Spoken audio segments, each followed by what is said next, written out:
está de volta com mais um episódio. E hoje, meus amigos Cardoso, Marcelos e Tainá, chegou o grande momento da gente falar sobre um videogame que todo mundo gosta, menos o Cardoso, né, Cardoso? Cara, isso é fake news, já foi comprovado aqui, tá ligado? Eu tô cansado de falar sobre isso, eu acho que já deu, tá ligado? Então, por favor, eu peço que vocês respeitem o meu videogame favorito. Entendi. A comprovação do Cardoso é aqueles cortes de TikTok que uma conversa de 5 minutos vira 15. E tem até uns cortes entre as frases pra parecer que ele falou exatamente o que ele gostaria de ter dito. Mas a verdade prevalece. Se você ouvisse os programas no ar, Marcelo, você saberia que já foi comprovado. Não, mas eu lembro. Eu lembro e continuei discordando. Eu fui simpático na hora, mas eu pensei, nossa, não acredito que ele tá falando isso. Começamos com a energia lá em cima, né, então... Quero saber se a minha amiga Tainá está bem. Como você tá, Tainá? Tudo bem? Tô bem, tô só resfriada, acho que, sei lá, há cerca de 2 semanas. Meu resfriado nunca vai embora, porque o clima atualmente em Curitiba é de 8 a 80 no mesmo dia. Às vezes até num intervalo pequeno de horas, mas seguindo aí. Entendi. Cara, todo curitibano precisa falar do clima o tempo inteiro, né? Impressionante. Eu não falei do frio. Porque o clima em Curitiba realmente é um negócio de maluco mesmo. Não, mas eu não dei uma de Elsa, não falei do frio. É que assim, tá chegando o fim do mundo, né? Então, nossa, tá uma coisa bizarra, assim, tipo, no mesmo dia é frio, é calor, e daí, nossa, não tem nariz que aguente isso. É foda, né? Mas e você, Daniel? Você está bem, Daniel? Cara, eu estou bem cansado.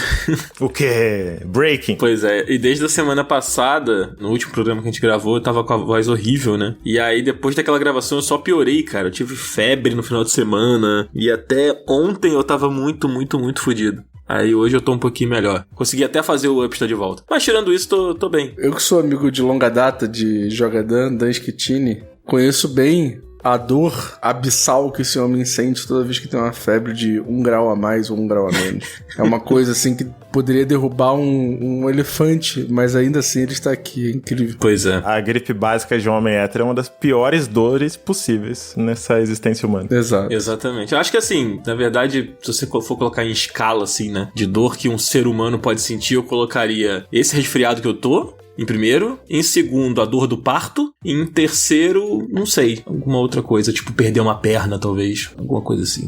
Certamente. Cara, entendi. Mas apesar disso tudo, eu estou bem, cara. Eu estou bem, estou feliz que a gente vai fazer esse programa aqui sobre o Nintendo 64, que é um videogame que eu gosto muito e vai ser legal. Fazer a lista definitiva, né, sobre os melhores jogos do Nintendo 64. É, porque mais uma vez, toda vez que a gente faz uma lista aqui, é a lista definitiva, e todas as listas de todos os outros sites, todos os podcasts, ela deixa de existir automaticamente, a nossa é definitiva e só a nossa vale. Inclusive, eu proponho aqui um negócio que é, depois que você acabar de ouvir esse programa, você que tá aí escutando, mas tem que ouvir o programa inteiro, hein? Ouvir o programa inteiro, acabou, vai no Google e procura aí, melhores jogos do Nintendo 64, você vai ver que não tem mais nada, vai ter tudo desaparecido, você não vai mais encontrar. Exatamente. Faz isso aí, experimenta. E quem discordar e sentir falta de alguma coisa tem que repensar os próprios conceitos, os próprios critérios, os próprios valores, porque não tem outra opção. É isso. Exatamente. E se você encontrar alguma outra lista, manda um áudio mostrando o print aí que você achou isso aí. Mas fala aí, Cardoso, como é que você tá? Tá tudo bem? Não, mas eu não quero falar sobre isso não, quero gravar o programa. A gente já falou todo mundo, né? Todo mundo tá bem, né? Tá todo mundo jóia, né? Marcelo tá ótimo, o Barcelona tomou uma pipocada incrível. Cara, E é isso. a Tainá tá de prova. Um dia antes a Tainá me perguntou o que eu esperava de Barcelona e Real Madrid. E aí, amanhã, nosso Barça. E o que eu respondi, Thay? Você respondeu que você tava esperando uma goleada, basicamente, contra o Barcelona. Olha aí. O otimismo tava lá em cima. Não, eu conheço esse time melhor do que eu conheço meu quarto. Que tá uma zona e eu não acho nada na porra do meu quarto, então isso diz muito. É, parece o Barcelona mesmo, porque o Lamine Yamal tá procurando o Vinícius Júnior até agora, né? Mas, vamos falar sobre o Nintendo 64, que é o que importa hoje, neste momento, nesse programa. Bora. A gente vai fazer aqui a nossa lista. Você que tá ouvindo esse episódio e que nunca ouviu um programa nosso como esse daqui, a gente vai explicar rapidamente como funciona, que é, basicamente, cada um aqui monta a sua lista, um seu top 10 pessoal. A gente usa uma fórmula secreta, que não iremos revelar jamais como que funciona. E aí, através de cálculos matemáticos, a gente chega a um resultado aqui dos 10 jogos mais importantes aí, no caso hoje do Nintendo 64, nos melhores jogos do Nintendo 64, e todas as outras listas desaparecem a partir desse momento. Então, explicado, Cardoso? Explicado, é isso. Vale comentar aqui também, né, que pode ser que a gente comente aqui coisas que podem ser consideradas spoilers, sei lá. Ah, mas pô, pelo amor de Deus, mano. Se alguém se incomodar com spoiler de 30 anos atrás, aí eu vou ficar meio estressado, confesso. Ó, gente, o Shake vira Zelda. Pô, esse é um baita spoiler. O Cardoso não sabia disso aí. Claro que eu sabia, pô. Para de palhaçada, Daniel. Caralho, Teve um programa cara. que a gente falou isso, é o Cardoso. Shake vira Zelda? Pô, claro, moleque. Eu joguei o jogo quando eu tinha 9 anos de idade e depois, porra, eu não vou lembrar das coisas, não, mano. O meu cérebro é uma geleia. Ele é uma esponja aberta com muitos furos. Marcelo, pede desculpas por ter dado spoiler pro Cardoso, por favor, cara. Por favor, pede desculpa. Não fui eu que dei spoiler. Quem deu spoiler foi a Nintendo. Esse spoiler prescreveu a partir do momento que saiu o Smash Bros. Melee e se aperta abaixo B e a personagem se transforma. Acabou. Pô, moleque, tu acha que eu sei o que é Smash Melee? Tu acha que eu joguei essa porcaria? Pelo amor de Deus, Nossa, por isso que é assim, velho. Smash Melee teria te transformado em um ser humano de peito aberto pra vida, pra porradaria, pra competição sem itens, pro controle de GameCube. Eu nasci no Rio de Janeiro, cara. Eu já nasci feito pra porradaria, cara. Eu confio. O Cardoso tem o quê? 2,30 metros? Jamais tirem este homem do sério. Apesar disso, estão tirando ele do sério diariamente. Mas vamos lá, gente. Vamos pro nosso top 10. Zabuzeta, puxa aí uma bela canção pra gente poder falar sobre videogame. Mas antes de falar de videogame, Dan, acho que a gente tem que falar pra galera que é muito importante que as pessoas ouçam até o final desse programa, porque no final desse programa nós vamos ter uma mensagem que vai mudar a história dos videogames pra sempre. Então fique até o final. É verdade. Foda que não é exagero, vai mesmo. Não é clickbait, hein? Segue aí as instruções. Vambora.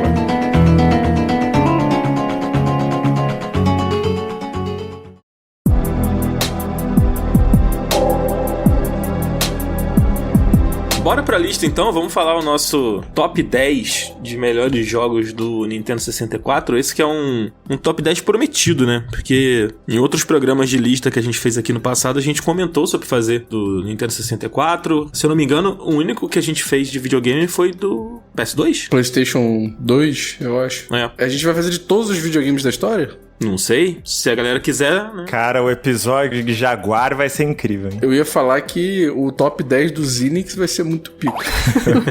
Eu quero ver achar 10 jogos do PlayStation 5 pra gente fazer uma lista. É isso aí que eu quero. Aí a gente faz o top 20 do PS4, tá ligado? Exatamente. Queria muito um episódio do Zibo e que alguém financiasse a oportunidade de jogar o Resident Evil 4 do console. Pô, tá aí, eu nunca tive essa experiência na minha vida. Mas, hoje não é dia de Zibo, nem de PS5, hoje é dia de 64. Vamos começar com o nosso 10º lugar, que, se eu não me engano, tá alto na lista do Cardoso. Então, Cardoso, quem está no nosso 10º lugar? Cara, em 10º lugar está ninguém mais, ninguém menos do que 007 GoldenEye. Aí, né, eu termino de falar 007 GoldenEye e você coloca... A musiquinha, né, por favor. Cara, Zabuzeta, por favor, não corte o Cardoso dando essa instrução. Por favor, cara. Pelo amor de Deus. Cara, 007 GoldenEye tá aí pra uma... Assim... Eu joguei muito esse jogo, e ele é um dos poucos jogos que eu ainda tenho uma lembrança muito clara, assim, do que tava rolando, porque, assim, quando o Nintendo 64 saiu, eu era muito criança ainda, né? Eu sou de 92, então eu tinha lá, sei lá... Não foi 96 que ele saiu? Foi, né? Então eu tinha 4 anos quando ele saiu, e eu acho que o GoldenEye saiu, tipo, um pouco mais tarde, assim. Mas tem uma lembrança muito específica de que meus pais ainda eram casados, e meus irmãos ainda moravam comigo, e aí eu tenho uma lembrança muito clara, assim, da gente jogando junto 07 GoldenEye, madrugadas a fio, escondido dos nossos pais, numa TV de, tipo assim, 11 polegadas, tá ligado? E a TV toda dividida em 1 milhão de janelas lá pra todo mundo conseguir jogar. E eu lembro que a gente colocava uma fita isolante do Nintendo 64, onde ficava a luzinha vermelha dele, assim. Tipo, quando a gente ouvia algum barulho dos nossos pais indo pro quarto, a gente desligava a TV rápido, fingia que tava todo mundo dormindo, mas o videogame ainda tava ligado ali pra gente voltar e continuar jogando 07 GoldenEye, assim. Então, ele foi esse jogo pra mim, assim, o jogo de jogar com a galera, o jogo de jogar com os meus irmãos. E é um jogo que tem uma história muito interessante, tem todo o feeling do 007 e tal. Então, eu gosto muito, muito, muito desse jogo. Relato incrível. Então, ter colocado um durex na luzinha vermelha e ter fingido que tava desligado é época em que videogame não fazia barulho de avião decolando, né? Sim, Nossa, é verdade. É verdade, E cara. não tinha, sei lá, 1 trilhão de LEDs no negócio, que é impossível você esconder. É verdade. O PS5, por exemplo, né, que ele fica aquela luz em cima, assim, é quase um abajur se tiver com o quarto todo apagado, né? Fora que ele entrega muito, né? Você liga, o bagulho faz tipo Sim. altão, tá ligado? Não, ele é o verdade. tamanho da criança, né? O tamanho do trambolho. Sim, e mais pesado. Aqui, quando eu ligo o Play 5, as louças na cozinha começam a tremer, assim, cai copo. O bagulho é devastador. Fantástico. Eu acho legal o GoldenEye estar aqui nessa lista, mesmo que em 10º lugar ali, porque eu acho que... Eu me lembro da época, antes de eu ganhar o Nintendo 64, quando eu conheci o 64, que foi numa daquelas lan houses, né, de videogame, que tinha, assim, era locadora / lan house. Eu me lembro de ver as pessoas jogando o 007, ele era um daqueles cartuchos que era difícil você conseguir alugar pra jogar ali na hora, porque sempre tava alugado pelo pessoal. Eu lembro que tinha mais de um, então às vezes você tinha 2, 3 televisões ocupadas rolando o GoldenEye. Então eu me lembro de ver, eu me lembro mais do desejo de querer ter o jogo, sabe? E depois eu me lembro de como era eu jogando o jogo, assim, porque era tão legal ver a galera reunida. Então eu acho que o 007, ele de certa forma, ele condensa um pouco do que faz o 64 ser o que ele é, né? Tipo, do que ele foi, né? Que era essa coisa dos 4 controles, reunir a galera jogando, a tela dividida e tal. Tipo, isso pra época era uma coisa assim, pô, muito legal, né? Você vê ali os 4 controles conectados, aqueles controles coloridos. Então eu acho que ele representa muito dessa essência do videogame, assim, dessa parada do o multiplayer antes de existir multiplayer, né? Pra mim foi muito marcante o 007. E eu acho legal que ele envelheceu bem, assim. Eu peguei ele pra jogar no Switch com o controle do Nintendo 64, né? Aquele controle do Switch Online lá. E eu gostei muito de jogar, tipo, joguei online e tal, e achei muito divertido ainda de jogar. É esquisito, né? Você não ter um FPS que você consegue controlar a câmera no outro analógico. Nossa mente tá muito acostumada. Mas depois de você jogar, tipo, durante 5 minutinhos, você já se acostuma e vê que, tipo, o jogo é super funcional, sabe? Muito marcante pro 64, eu acho, o GoldenEye. Eu falei mal do Cardoso no começo, mas aqui acho que é uma boa oportunidade de aumentar a redenção e o rebranding do Cardoso, porque o GoldenEye é o exato jogo em que você percebe que não dá pra jogar esses jogos sem o controle do 64 especificamente, assim. Porque a sensibilidade da movimentação da arma, da mira, é toda pensada pra aquele analógico que é muito específico, né? Tentar jogar ele no Nintendo Online com Joy-Con, Pro Controller de Switch ou o que quer que seja, é uma experiência muito esquisita. Acho que tem que ser mais valorizado isso de jogos que são pensados pra controles específicos, né? E eu acho que se tem um controle nessa vida que é específico, é o controle do Nintendo 64. É verdade. Uhum. Eu, por exemplo, tenho uns controles piratas do 64, né? Que eu tenho meu 64 até hoje. E quando eu fui tentar jogar ele, porque eu não joguei ele quando era criança. Eu joguei já adulta, já e tal. E fui meio que tirar do meu backlog, porque era um clássico e nunca tinha jogado. E aí eu fui jogar justamente com o meu controle pirata, porque o meu original, ele já tava com o analógico mole ali, né? Ele tava, tipo, solto. E, nossa, e o analógico do pirata é muito duro, assim. É horrível de jogar, ele não ia direito à mira, sabe? E daí eu tinha que voltar pro controle original porque ele era mais macio e conseguia mirar melhor, assim. Então, realmente, ele é pensado justamente pra usar o controle do 64 e ser, né, uma experiência completa com ele. Muito sinistro. Gostou, Cardoso? Gostei, fiquei muito feliz pela ajuda no meu rebrand, Marcelo. Sem você, eu não sei o que seria da minha vida. Tamo junto, pô. É daí pra mais. Vamos pro 9º lugar? Vamos! O que tem aí em 9º lugar, Daniel Schettini? Cara, em 9º lugar, um jogo que só não está na lista do Marcelos, que é... Diz aí que é fã pra caramba de Pokémon. Ai, porque eu tenho tatuagem de Pokémon e tudo. Mas não tá estranhamente na lista dele. Eu tenho um Pokémon na minha lista que é o Pokémon definitivo do console. Ok, pior que eu concordo, mas tá bom. Vamos lá. Em 9º lugar, a gente tem o Pokémon Stadium, o primeiro Pokémon Stadium, que é um jogo que marcou pra caramba. Eu acho que ele tá mais alto na lista, não sei se é da Tainá. Não, do Cardoso. Não, é do Cardoso também. Pô, o Cardoso é um grande apaixonado. Quer falar, Cardoso? Tá vendo, gente? Pô, cara, eu quero falar porque, assim, primeira vez que a gente viu os Pokémon 3Dzão, né? Tipo assim, com gráficos, uau, meu Deus, olha as asas do Charizard e olha como ele ataca de forma incrível e tal, não sei o que mais. Por que ele está tão alto na minha lista? Se fosse só as batalhas e não sei o que, ele estaria, ou não estaria na minha lista, eu estaria, tipo, no 10º lugar. Mas ele está em 6º, eu acho, na minha lista, se não me engano. Isso. Ele tá em 6º na minha lista, por quê? Por quê, jogador? Por causa dos minigames, cara. Puta que pariu. Os minigames do Pokémon Stadium são simplesmente fantásticos e maravilhosos. Cara, outro dia, foi quando eu comprei o controle do 64. Eu e o Daniel, a gente entrou no Switch Online pra ficar jogando minigame um contra o outro. É verdade. Se isso não é qualidade de vida, eu não sei o que mais, entendeu? Os minigames são simplesmente perfeitos. Foda que são mesmo. Então eu acho que os minigames, eles transformam o jogo em outra parada, e é uma maneira, na época era uma maneira muito inovadora da gente interagir com os Pokémon, tá ligado? É por causa disso que ele tá tão alto na minha lista. É muito carismático, né? E eles são engraçados. Aquela aula das Clefairies, o jeito que as Clefairies são punidas quando erram, assim. Sei lá, acho que o jogo, ele pensou a estética desses minigames e ele pensou um senso de humor meio específico, né? Pra qual o tema de cada Pokémon, assim, que eu acho muito engraçado. Vocês podiam me chamar, hein, pra jogar os minigames. Porque, nossa, pra mim, os minigames é basicamente Pokémon Stadium, assim. Porque, nossa, foi muito marcante na minha infância. Porque a gente fazia campeonato entre primos, assim, tudo no Pokémon Stadium. Era, assim, no nível de cada um criava um macete pra um minigame específico. Por exemplo, aquele minigame do Shenchu de você cavar. Minha irmã, ela tem uma tática que até hoje eu não entendi direito, que ela mexe a mão muito rápido pra apertar o L e o R super rápido, assim. Eu não consigo vencer ela nunca venci ela na minha vida nesse minigame. E eu tenho tática pra outro minigame, então meio que, nossa, virou uma competição interna, assim, da minha família e, nossa, foi muito marcante pra mim. Pra mim, o Pokémon Stadium é justamente a parte do minigame, assim, tanto o 1 quanto o 2. Eu acho até mais que o 2, porque ele tem mais minigames, mais opções e tudo mais, né, de campeonato. Mas, nossa, acho divertidíssimo e marcou pra caramba também. Pô, aquele minigame da Magikarpa, puta que pariu, que Sim. coisa É maravilhosa. infernal esse aí. E pior que é um negócio muito simples, mas é muito engraçado, mano. É muito legal. É muito bom. Qual é o que você é melhor, Cardoso? Sua zona de conforto. Eu sou o melhor naquele do Lickitung comendo comida japonesa. Nossa, eu sou péssima nesse, eu sou péssima. Esse é muito foda. Que o narrador fala umas coisas que eu não consigo entender. Nunicho, Loloicho. Aí ele...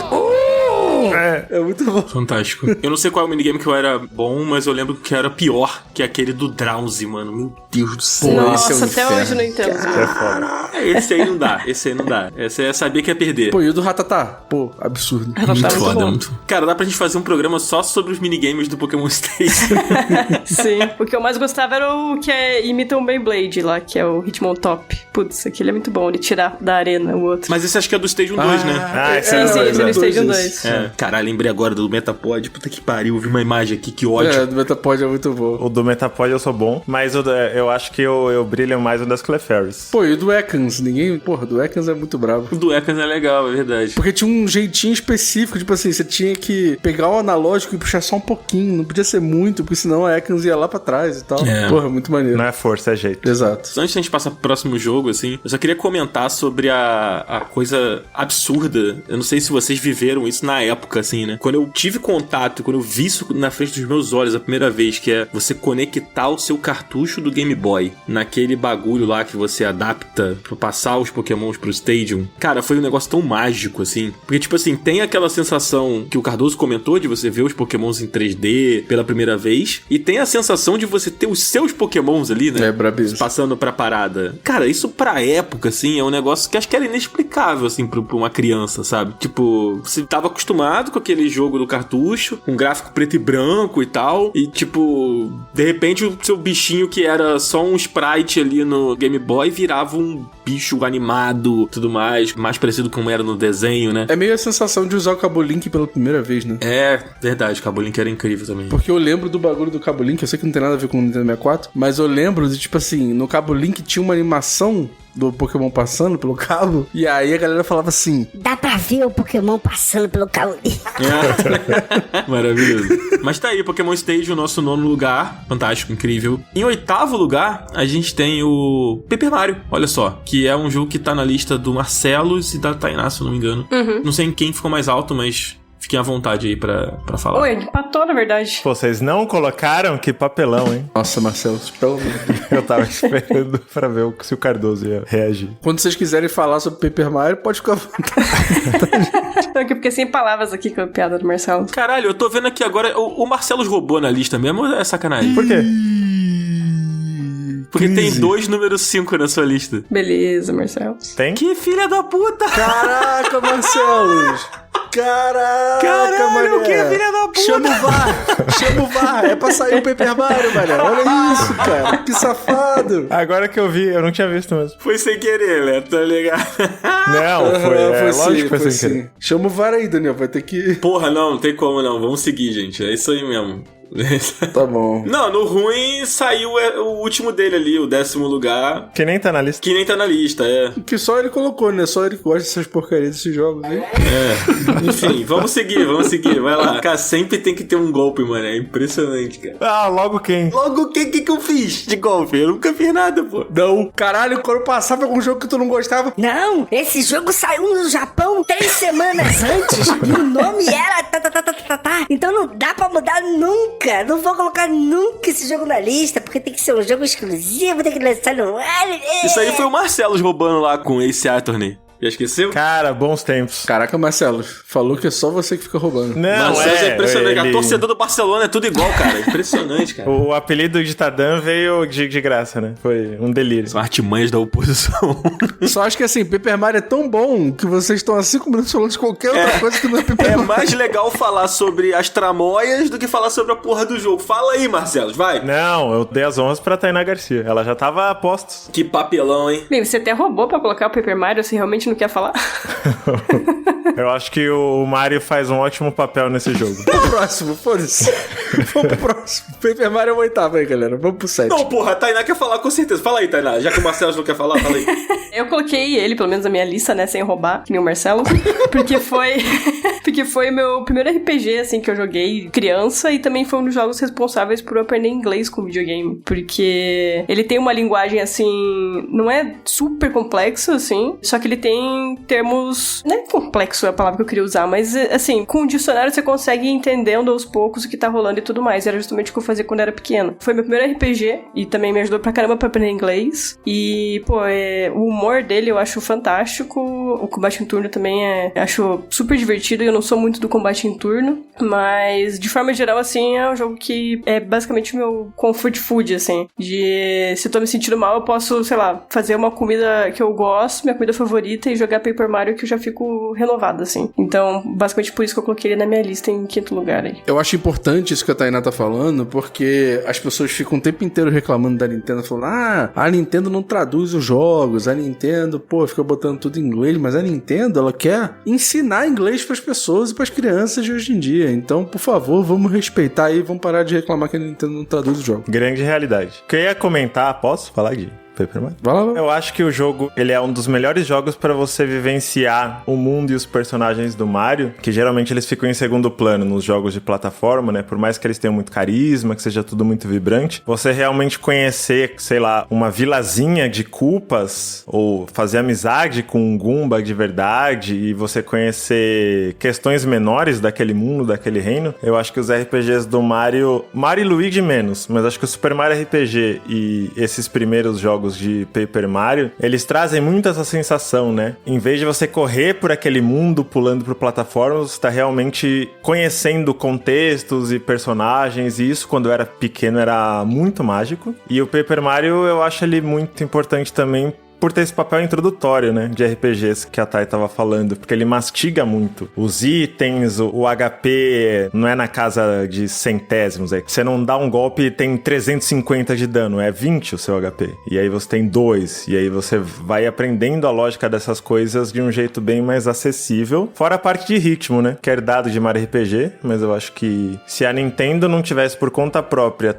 tentado dar sequência porque a Squaresoft fez no Super Mario RPG, talvez a gente nem tivesse Clair Obscur Expedition 33 em 2025. E eu acho que isso tem que ser muito valorizado. Marcelo, você acha que o Paper Mario ele cumpre um bom papel em introduzir o RPG na vida dos jogadores mais jovens? Eu acho que a gente tem que se dobrar à excelência desse jogo. Impressionante. Bom, tá aí. Na próxima vez a gente faz um voto impresso, né? Pra poder saber se tá tudo certo com a lista de cada um. Mas quem é o nosso 7º lugar, Marcelo Vinícius? Cara, em 7º lugar, aí sim, aí a gente tá conversando. Já que é pra falar de Pokémon, aqui a gente tá falando do apogeu dos jogos de fotografar bicho da história da humanidade, que é Pokémon Snap. Um jogo que Na minha lista, acho que ele tá na lista do Dan. Na minha também. Não, na sua não tá. Tá não? Ah, então não tá. E a Thay deixou como menção honrosa. Mas, cara, eu tive essa experiência, né, que vocês estavam comentando no Pokémon Stadium, até de pegar a fita do Game Boy e transferir o bicho, essa magia toda. Mas eu acho que o Snap, pra quem assistiu o desenho, ele foi a primeira vez que você teve a sensação de estar no mundo Pokémon fora da tela do Game Boy, de realmente olhar pros lados e ver os Pokémons no habitat. E por mais que ele seja um jogo até bem simples, né, que ele é um Rails, você não tem a liberdade de exploração que a gente tem nos jogos da série principal, mas ele é tão imersivo nisso de você tentar... Parece um safari mesmo, né? Ele até essa proposta de on Rails é você estar num carrinho, né, numa tour por um safari. E eu acho que foi ali que eu pensei, cara... Seria tão mágico se os jogos da série principal fossem assim. E meio que cuidado com o que você deseja, né? Porque eu não sinto isso com os jogos da série principal hoje em dia. Eu acho que é uma coisa muito localizada daquela época de transição do 2D pro 3D. E eu acho que ele faz coisas incríveis com essa ideia da pontuação da foto, de ângulo. Eu nem faço ideia de como isso foi programado na época, assim. Eu acho que é um jogo muito, muito, muito inventivo. Muito inteligente e cheio de situações memoráveis, né, de como você faz para aquele Charmeleon evoluir, ou como que você coloca 2 Pikachus juntos, ou faz os ditos se transformarem ao mesmo tempo para ter mais deles numa mesma foto. A primeira vez que você vê um lendário, tipo um Articuno voando assim, eu acho ele fantástico. Quer falar, Dan? Que ele tá na sua lista bem alto também? Ele acho que é o 5º ou 4º da minha lista. Pô, eu tenho uma relação muito legal com o Pokémon Snap, assim. Eu lembro dele com muito carinho. E é curioso que a forma como eu conheci o Pokémon Snap, eu acho que eu já contei isso em outro programa aqui. Não tenho certeza, talvez eu esteja me repetindo. Provavelmente eu tô. Porque eu lembro que quando ganhei o 64, né, os cartuchos eram muito caros, né? Então, o único jeito de eu conseguir acesso às fitas era você conseguindo alugar. E no bairro que eu morava, o saudoso bairro de Campo Grande, no Rio de Janeiro, tinha pouquíssimas locadoras de videogame que tinham coisas do Nintendo 64. Você achava mais Mega Drive, Super Nintendo e tal. Master System também. E aí, relativamente perto da minha casa, tinha uma que tinha pouquíssimas fitas. E o meu sonho era conseguir alugar o Pokémon Stadium. E aí, todo final de semana, eu ia lá e tentava alugar o Pokémon Stadium. E ele estava sempre alugado. Até que um belo dia, eu cheguei lá. E aí, a minha mãe foi lá e fez as vezes, tomou a frente e falou assim, porra, pro cara, né, lá da locadora, você não tem nada do Pokémon aí não, pra eu alugar pro meu filho? Aí ele, tem um aqui, que a galera não aluga tanto, não sei o quê. Então serve. E aí, esse jogo era o Pokémon Snap. E aí, eu levei pra casa. Eu já gostava do personagem, né, porque o Snap é um personagem do desenho, que é o fotógrafo e tudo mais, que é o personagem que aparece no jogo. Eu já gostava dele. Vem da casada isso aí. Tá vendo só? Eu já gostava do personagem, eu conhecia o personagem. E eu sempre tive um interesse por essa coisa de foto. Sempre achei aquela coisa que a máquina fotográfica era um negócio dos meus pais, eu não podia pegar muito pra brincar, porque, né, câmera, filme era uma coisa muito cara, né? E aí, tinha que escolher bem, né? Você tinha as poses, né? Você tinha as poses. Exato, eu queria falar agora. Você tinha que escolher bem as poses que você ia usar, porque, pô, era caro, revelar era caro, tudo era caro. E aí, quando eu peguei esse jogo, eu mergulhei nessa coisa da fotografia, que era uma paixão meio de tabela que eu tinha, assim. E eu gostei tanto do Pokémon Snap, que ele despertou em mim essa vontade de trabalhar com alguma coisa relacionada à foto, assim, sabe? De ser alguma coisa na minha vida. Eu acho que eu talvez tenha estudado audiovisual por causa disso um pouco. Eu tive interesse em ser repórter fotográfico antes. Enfim, acho que o Pokémon Snap, ele ficou na minha mente em algum lugar ali, sabe? Como uma parada que despertou uma coisa em mim, que é uma paixão que eu levei, sabe? Nunca trabalhei como fotógrafo, ainda bem, porque não matei a minha alegria transformando em trabalho, mas despertou essa parada, sabe, da fotografia. Então eu lembro muito do Pokémon Snap como, sei lá, um pedaço da minha infância, assim, sabe? Gosto muito desse jogo, muito mesmo. O resto que o Marcelo falou, eu concordo com tudo, tá? Essa coisa do mundo, dos Pokémon na natureza, eu não vou me repetir aqui. É bem isso. A lição de casa pra todo mundo, e pra vocês três também, é ir no YouTube e colocar Pokémon Snap OST -Cave, caverna. A música da caverna desse jogo é um troço transcendental. O seu espírito vai sair do seu corpo em questão de segundos e vai surfar pelos anéis de Saturno e depois vai voltar. Você vai ser outro ser humano. Incrível. Você quer falar do Snap, Cardoso? Eu sei que não tá na sua lista, mas você achou que tava, então provavelmente você não colocou por um detalhe, né? É, porque na verdade, tipo assim, eu tive que escolher, né? Porque foi muito difícil. Eu acho que esse programa foi o mais difícil de todos de fazer a lista, porque porra, Nintendo 64 tem muito jogo maneiro. E eu acho que o Marcelo matou a pau, assim, porque eu acho que a parada que era mais legal, que eu curtia mais no Pokémon Snap, era coisa de, tipo assim, a gente tá entrando no habitat natural dos Pokémon e vendo eles, tipo, interagindo entre si e tal. Eu acho que essa que era a grande parada pra mim, que eu achava mais interessante do jogo. E é isso. Pico. A gente nunca vai ter esse jogo, né? Que você anda pelo habitat e tal, porque eles aparecerem aleatoriamente no mapa, na grama, coisa assim, não é a mesma coisa. É. Fala aí, Tainá. Baixo astral. Eu, tipo, acabou. Pokémon nunca vai ser tão bom. Mas pode falar. Não, eu ia falar que minha situação é a mesma do Cardoso, de que só não entrou na minha lista porque tem muito jogo bom no 64 e que me marcou também. E uma coisa que eu gostava muito no Pokémon Snap é como tem vários segredinhos também, né? Como, por exemplo, você descobrir que você consegue fazer o Pikachu surfar na prancha e daí você tira uma foto mais rara e tal, né? Ou você consegue evoluir eles, né? Interagindo com o ambiente. E um momento em específico que eu gostava pra caramba quando era criança é na parte que você acha...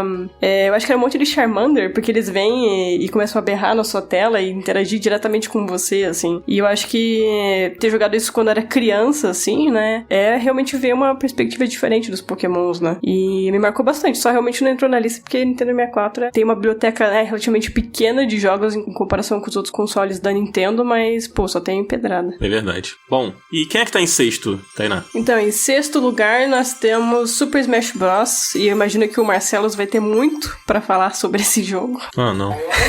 Cara, o único jogo de luta que existe, todo o resto é um outro gênero. Eu acho que luta mesmo, oficial, real, Smash Bros. Não tem como. O que o Cardoso tava falando de GoldenEye, dessa parada de memória afetiva com multiplayer, eu tenho muito com Smash Bros. Ele não contava horas de jogo, eu acho. Se bem que eu alugava na maior parte do tempo, né? Não teria como saber, mas eu não tenho como mensurar quantas horas a gente ficou jogando multiplayer de Smash Bros. Era uma época que 2 amigos meus, que inclusive tem também nomes bastante peculiares, né? Era o Kelvin e o Jeffrey. Eles são de São Paulo? São. Nascido em São Paulo mesmo. É. O pai deles, pai do Kelvin e do Jeffrey, ele era pianista e tocava blues, jazz e tal. E aí ele colocou os nomes, eu esqueci, acho que é em homenagem ao Joe Jeffrey. O Jeffrey, eu esqueci qual é o do Kelvin, mas era em homenagem a músicos, assim, né? E a gente era tipo 3 moleque preto dos Jassanã. E aí Marcelos, Kelvin e Jeffrey. E meu irmão que tem um nome mais usual que é Marco só, né? Mas eles tinham o 64 também e os controles deles. Ou a gente ia na casa deles ou eles iam lá em casa. Meu irmão jogava com a gente também, né? Completava 4 certinho. E, pô, eu acho que quem ouve o Up, tem uma boa parte do público é bastante nintendeira. Não preciso explicar Smash Bros pra vocês. E eu acho que o que ficou pra mim que eu quero passar era essa coisa de estourar pipoca, refri 2 litros e destruição, caos, porradaria. Era impossível enjoar, mesmo em comparação com os jogos de hoje, até era bem restritas as possibilidades, né? Os números de personagens, cenários e tudo mais. Mas eu sentia que tinha uma profundidade muito grande naquele jogo, né? Que se provou com a série, ela foi ficando cada vez mais técnica, né? Cada vez mais complexa. E me ajudou a entender melhor esse universo Nintendo, né? Esse multiverso Nintendo. Porque eu acho que antes do Smash Bros, eu tinha vivência com Zelda, com Mario, com Metroid, com Star Fox, desde o Super Nintendo, mas não ligava as coisas como existe essa empresa que é a mãe de toda essa porra. E eu acho que o Smash Bros transformou a Nintendo aos meus olhos como uma coisa meio Walt Disney, assim, sabe? Cara, tudo isso aqui que você passou a sua infância inteira idolatrando é desses caras. Nessa época eu tava muito viciado em Ocarina of Time, as revistas falavam muito do mago Shigeru Miyamoto. Então eu acho que consolidou muito no meu imaginário essa coisa da cultura Nintendo com Smash Bros. Cara, uma coisa que você comentou e que eu acho que é muito o que era o Smash Bros, que é o Smash Bros, na verdade, que é essa parada de é impossível enjoar. Eu me lembro de ir pra casa de amigos meus, assim, a gente se reunir pra jogar. Eu me lembro de um carnaval específico que eu passei na casa de um amigo que mora no meio do mato, assim. Eu levei o meu Nintendo 64, né, aí o pessoal levaram controles e tal, blá, blá, blá. E aí a gente juntou e eu me lembro de um dia específico que a gente jogou Smash Bros no momento que a gente acordou até a hora de dormir, assim. É aquela parada de cada partida é muito diferente da outra, sabe? Porque você troca o personagem, aí você troca o estádio, aí tem hora que acontece um evento que não aconteceu na outra, aí você pega um item que você não pegou no outro. Então, tipo, as partidas são sempre muito diferentes, sabe? Sai um lendário na Pokébola do nada.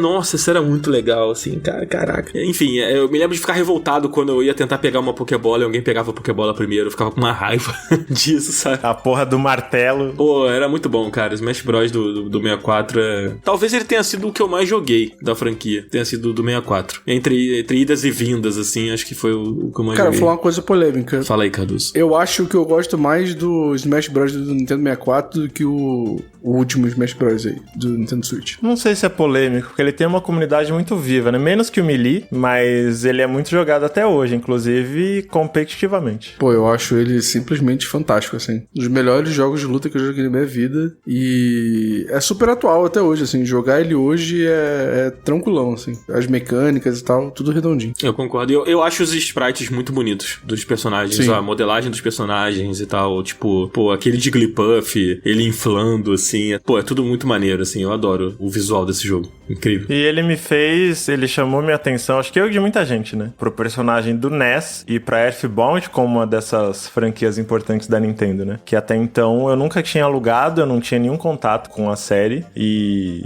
hoje eu acho esse Earthbound, né? Que é um Modern 2, ele é um dos jogos favoritos da minha vida, assim, né? E eu sou muito grato ao Smash também porque ele é essa vitrine, né? De personagens. Depois do GameCube, acho que muita gente passou a conhecer Fire Emblem por causa do Roy e do Marth. E eu acho que ele levanta outras séries e outras histórias da Nintendo que não são tão conhecidas. Hoje então, né? Que ele virou meio que uma grande festa ali, uma grande celebração. Acho que ainda mais do que era, mas acho que isso sempre esteve na essência, né? Do que é o Smash Bros. Bom, Tainá odeia o Smash Bros, né? Acho que ela não quer falar nada, então vamos seguir.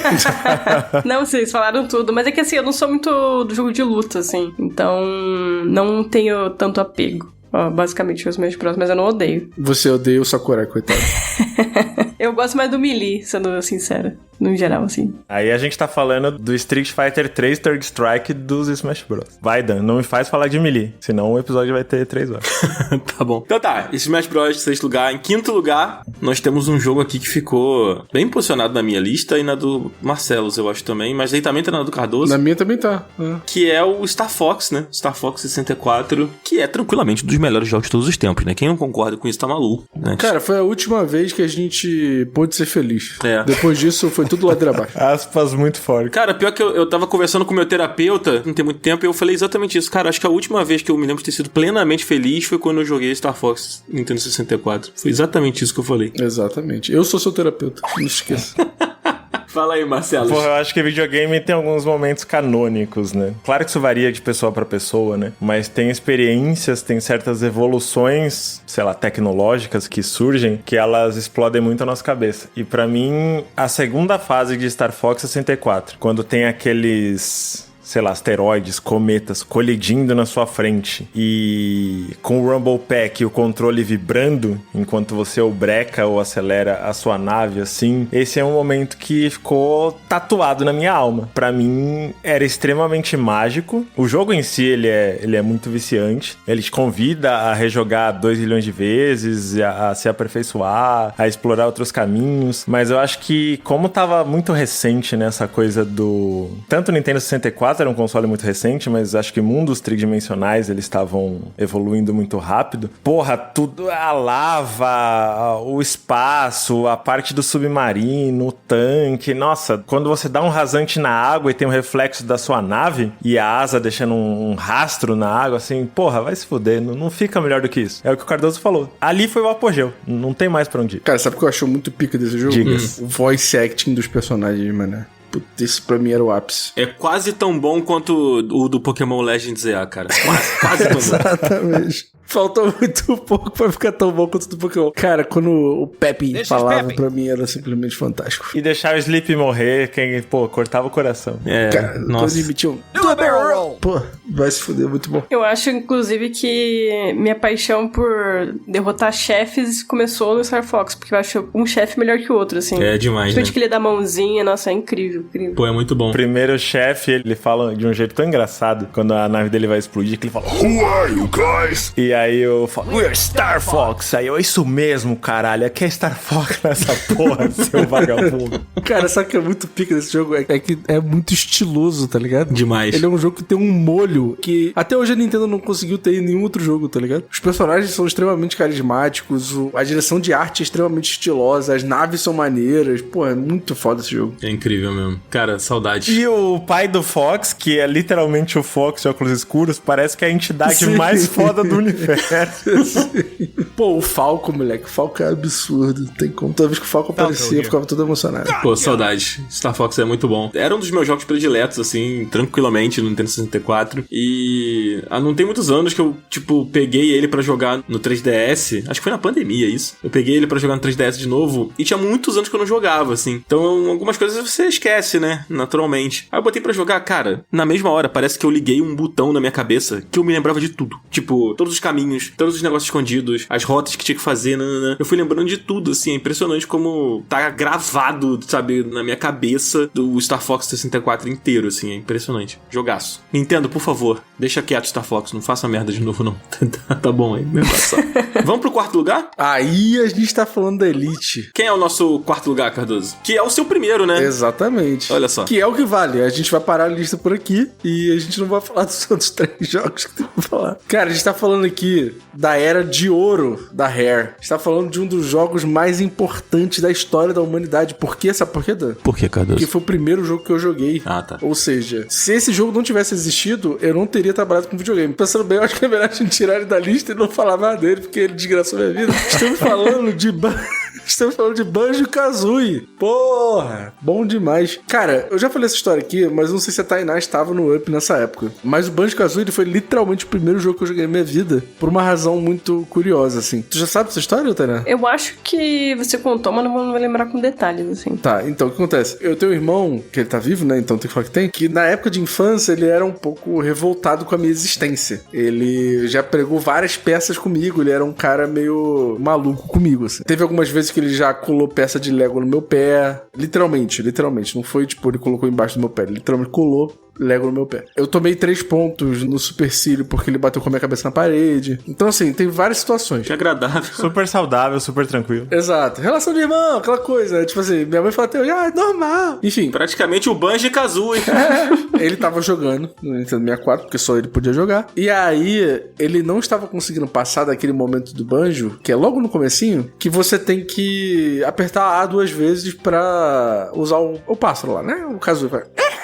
E aí ele sobe, né? E aí, o meu irmão foi ficando puto de cair naquela água. E aí, uma hora, ele simplesmente pegou o controle do Nintendo 64. E aí, assim como uma shuriken, ele tacou na minha cabeça, assim, ó. Plá! E aí, quando o controle bateu na minha cabeça, separou 2 linhas do tempo ali. E aí, tinha a linha do tempo do Cardoso, que ia começar a chorar, minha mãe ia aparecer. E aí, eu nunca mais ia jogar o videogame, né? Porque com certeza a culpa ia ser minha no final. Ou... E aí, a linha do tempo que a gente tá agora, o Cardoso viu isso como uma oportunidade de caralho, eu finalmente posso pegar o controle e jogar, porque ele tá puto com o jogo. E aí, o que eu fiz? Eu peguei o controle, fingi que nada aconteceu, embora eu estivesse com um galo na cabeça por causa do controle 64. Peguei o controle e aí eu consegui passar da parte. E ele tava tão puto que ele só me deixou jogar. E foi aí que eu joguei o primeiro jogo da minha vida e joguei ele até o final. Choramos? Grandes histórias do Up, né? Exato. Bom demais. Se divertiu, Tânia? Gostou da história? Sim, caiu uma lágrima. Cara, quando o Ponto Mazenda ele com trilha sonora do Tom York estiver fazendo o documentário do Up, essa é a cena que vai fazer a gente ganhar um outro. Mas bom, falando sobre o jogo, eu acho que ele é o ápice da Rare, assim, de personagens extremamente carismáticos, de jogos de plataforma 3D que são desafiadores e ao mesmo tempo são muito friendly pra todo mundo, assim. Eu gosto muito dos personagens, eu gosto muito da história do jogo, que também é muito legal. Eu acho muito interessante uma chefe final ser um jogo de tabuleiro com puzzle, com quiz, com tudo isso, e não, sei lá, só uma batalha de dar soco, essas coisas assim. Eu acho isso muito maneiro. E acho legal que ele tinha coisas das transformações que eram muito maneiro. Tipo assim, de cada fase ser uma parada completamente diferente. Aí tem uma fase que tem uma baleia de metal, e aí você entra dentro da baleia. Eu acho que é um jogo muito inspirado explorado e é um personagem muito interessante que podia muito bem voltar a ser explorado se não fosse a Xbox matando a Rare, né? Eu ia comentar isso, né? A gente tá recentemente tendo várias notícias em relação às consequências da tentativa de monopólio da Microsoft, comprando estúdios, né? Cancelando jogos, demitindo gente. E eu já tinha essa birra dessa época, porque eu sempre ficava pensando no que teria sido um Banjo-Kazooie de GameCube, o que teria sido um Banjo-Kazooie de Wii, Wii U, sei lá, Game Boy, Nintendo 3DS, que seja. Mas pra onde essa parceria poderia ter levado, né? Esses personagens. E, enfim, essa foi uma timeline que, infelizmente, a gente caiu na linha do tempo errado. Em relação a isso, eu fico meio dividida, assim. Eu acho que, mesmo saindo um jogo de plataforma 3D, hoje em dia eu acho que eles não têm o charme que os jogos de plataforma, né, dos anos 90 tinham, assim, principalmente os do 64. E o Banjo-Kazooie é um dos meus jogos favoritos da vida. Muito que o Cardoso falou ali, eu concordo pra caramba, no sentido de que cada fase é muito única, assim. O level design das fases são incríveis. Eu considero aquela fase das estações do ano, que você basicamente tem que explorar o mesmo local, só que em todas as estações do ano. Literalmente o melhor level design que já vi em qualquer videogame. Eu acho extremamente inteligente e super divertido, não fica repetitivo, é maravilhoso. E eu lembro também que eu joguei quando era criança, a primeira vez que eu joguei eu não sabia muito bem inglês, e aí eu não consegui zerar, porque no quiz você precisa, né, entender o que ela tá falando pra você poder responder certo. Aí eu lembro que eu não zerei a primeira vez, e aí só alguns anos depois, que eu já tava manjando um pouquinho mais de inglês e tudo mais, que eu consegui voltar a jogar de novo e zerar e chegar até o final. Então também foi um jogo, assim, que me ajudou pra caramba pra aprender inglês e tal. E, pô, guardo ele num lugar muito quentinho no meu coração, e acho que é por isso também que eu fico com esse saudosismo meio protetivo, assim, de tipo... Eu não sei se a Rare, se tivesse, né, ainda feito mais um Banjo depois e tudo mais, ia manter o mesmo charme, sabe? Eu acho muito difícil, até porque eles fizeram, né, o Nuts and Bolts, que veio no Xbox depois, e eu achei muito sem graça, não tem aquele charme. Então, sei lá, eu fico meio protetora em relação a um Banjo 3D hoje em dia, assim. Mas felizmente Banjo-Kazooie existe, e eu acho que ele envelheceu bem pra caramba. Quem não jogou ainda, nossa, e gosta de plataforma 3D tem que jogar, porque é um jogo maravilhoso do início ao fim. Inclusive a versão dele, daquele Rare Replay, ela é muito boa. Pra quem não tem acesso, né, ao Nintendo 64, ou não tem o Nintendo Switch, sei lá, não pode jogar ele no Switch Online... Essa Rare Replay é muito legal, assim, a versão que tem lá. E tem no Game Pass, né? Tem no Game Pass, exatamente. Acho que a última vez que eu voltei no Banjo-Kazooie foi pelo Rare Replay. Eu prefiro a versão original. Eu não sei explicar o que ela tem de melhor. Talvez seja sei lá... O charme, né? Pode ser. Eu não sei explicar. Acho que a pegada do controle, a resposta do jogo, você jogando no 64, é diferente, assim. Gosto mais da versão original. Mas essa versão é legal, assim, e foi feita com carinho, eu acho, sabe? Então, acho que pra quem quer experimentar, quem nunca jogou, né? Muita gente não jogou o jogo na época, né? Então, ou é porque é muito jovem, não teve 64, ou porque, sei lá, não teve grana, né? Não teve acesso mesmo. 64 era um videogame difícil de emular também, né? Demorou para as emulações de 64 se tornarem comuns, então eu concordo muito com a Tainá falando que ele é um jogo que envelheceu muito bem, assim, né? Você jogar ele agora é como se você estivesse jogando na época, assim, um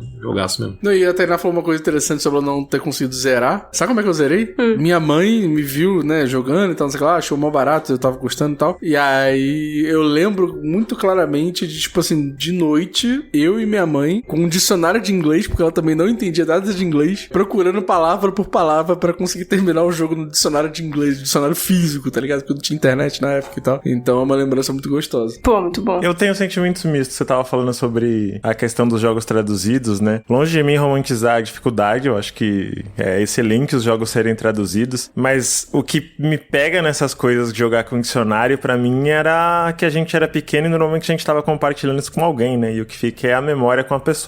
No meu caso era mais meu irmão, que ele é 6 anos mais velho, ele já tinha alguma noção de inglês, mas muita coisa a gente olhava junto também, né? E é uma memória muito gostosa. Fantástico. Bom, agora a gente abre a porta pro top 3, né? Os 3 melhores jogos aí do Nintendo 64. Nossa, qual será que são esses jogos? Qual será, Cardoso? Não consigo imaginar. Ele tá triste, ele tá bravo. Não. Que não é Banjo-Kazooie. Quem é o nosso terceiro lugar, Cardoso? Cara, o nosso terceiro lugar é ninguém mais, ninguém menos do que orelo.cc/up-podcast. Se você quer saber o terceiro, segundo e primeiro lugar, é só lá. A gente não vai postar aqui, a gente vai parar o programa aqui. Vocês vão ter que descobrir só se assinarem o Up lá na Orelo. Então, tô brincando, gente. Só ajuda a gente aí, pelo amor de Deus, pra gente poder continuar a fazer o podcast aqui. Assina lá que em breve, não sei quando, porque depende da agenda do mago Daniel Schettini, vamos ter tiers menores lá na Orelo com coisas específicas. Então, o nosso Up a R$5 vai voltar e vai voltar pra Orelo também. Mas, já que ninguém quer falar nada...